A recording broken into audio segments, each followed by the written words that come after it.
The state of Ohio is taking aim at social media's effect on young children, but a new law which requires parental consent is not the first online safety act aimed at protecting kids. Our friend Steve Smith is here from a Wired family with some insight. Good to see you always, Steve. So let's start by kind of reviewing what was already on the books. A lot of people might forget that there have already been some laws to try to protect children. Yeah, most people don't know of the COP Act, which came into effect in 1998, but really was emphasized in the year 2000, which keeps social media companies, websites, and what have you on that from taking any of the private information of a child under the age of 13.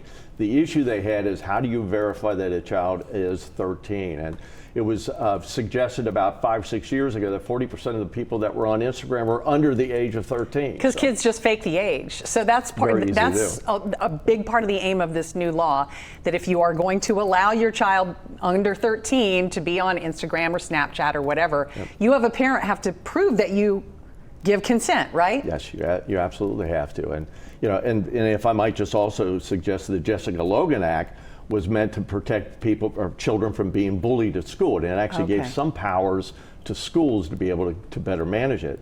Has it been used very widely? I would say it has not necessarily been in my experience, but it does offer the schools some flexibility in how they can handle such cases. Okay, so what do you think this new law will accomplish, Steve? Well, first off, I think you have to be at least 18 in many states to get a tattoo. Right. And you have to be 21 in most to drink. What social media companies didn't realize is the mental health impact that these apps can have. So I think by instituting a law that you have to be 16 years of age in order to use social media is a good thing. We know that now, right? So we only had since 2007 really to be able to kind of understand this. The verification is the thing which I have some concerns with, is how do you really verify that? I think that they've got some basic framework as far as sending driver's license, government IDs and things like that. It's a two-factor identification like a lot of us do with our emails and things like that.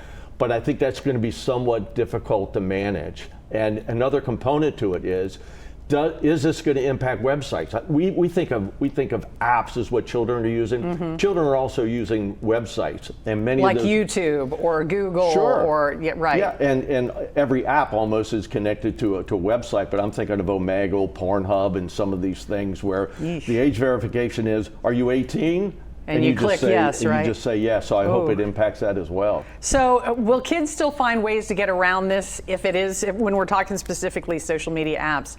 It seems like they always find some way. They do. They always do workarounds. There's kind of this groupthink that they have, and their website set up that kids will say, how do you get around Screen Manager on iOS? And believe me, they're out there.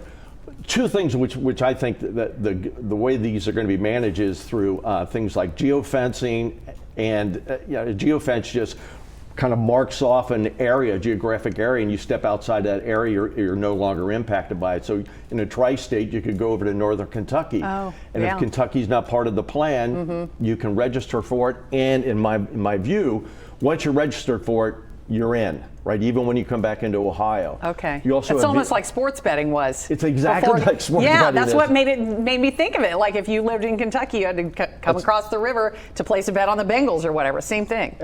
No question about it. And then VPNs. VPNs sometimes block where your location is. Right. So, I think those things will be resolved over time, but this is a good first step. I think 16 is a good age where you might begin to allow children to be using social media and that, but there will be workarounds unquestionably. What advice do you have for parents in all of this? Be vigilant, understand the law, understand what your kids are doing. And if you do that, if you're talking to your kids, you have some parental controls in place in that, I think you'll do well. Yeah, if you go to wiredfamily.org, Steve has tons of videos to help parents navigate all of this. Steve, always appreciate you. Thank you. Thank you, Sheila. Appreciate it. You can always find our stories here on YouTube, but go ahead and tap subscribe. That way you're always in the know.